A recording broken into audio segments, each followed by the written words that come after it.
Bayo Akara! Bayo Akara!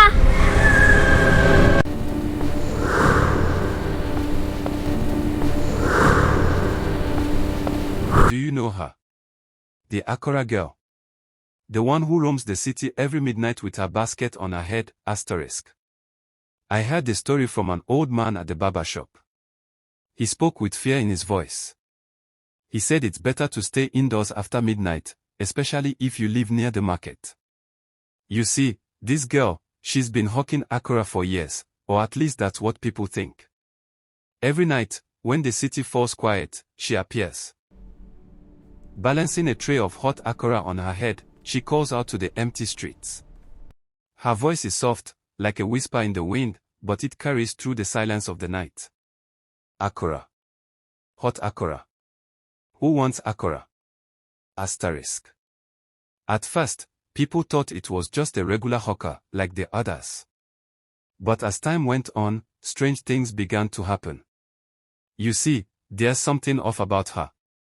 She never eats her own Akara. She never stops to rest. No one ever sees her face, just her back, her small frame in the dark, her loose dress swaying as she walks. One night, a young man, desperate for a late-night snack, decided to approach her. He had heard the whispers about her, but hunger made him forget his fear. He walked toward her, his steps light, his heart racing. He was just a few meters away when she stopped. Her head turned slowly. He froze. Her face, hollow, empty, and pale. No eyes, just darkness where they should have been. Her skin looked like it had been stitched together from shadows. "Do you want Akara?" she asked, her voice chilling. He couldn't speak. He couldn't even move. His legs were glued to the ground. Hot Akara, fresh from the pot. Suddenly, her hand reached out, holding a steaming ball of Akara. He could see it. He could smell it. But there was no way he was taking it. Not from her. He turned and ran. His heart pounded in his chest, the sound of his feet on the ground deafening in his ears. The next morning, the city was buzzing. People were talking about the girl again. How she had been disturbing the streets every night. But when the young man tried to tell them what happened, they laughed it off. "She's just a hawker. You must have been dreaming," they said. But he knew what he saw. He knew what he felt. The next night, he decided to stay awake. He was determined to catch her.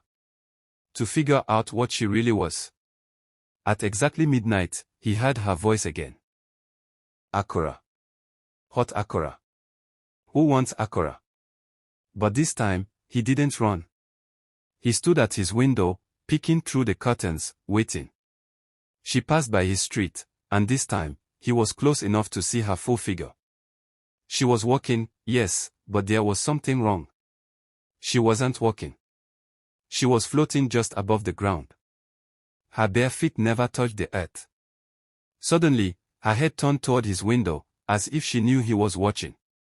Her voice echoed in his mind, "Why are you still awake? Why aren't you hungry?" He couldn't move. The air was thick, suffocating. The city had never felt this quiet, this heavy.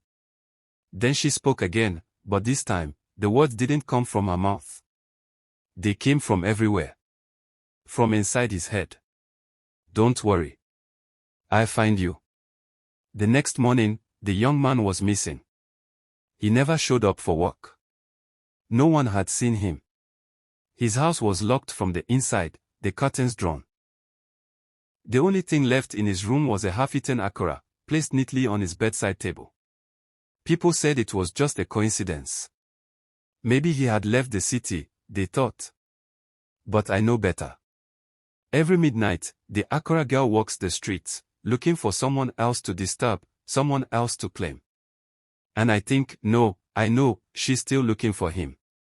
You don't ever really leave once she finds you. Subscribe to watch what happened next.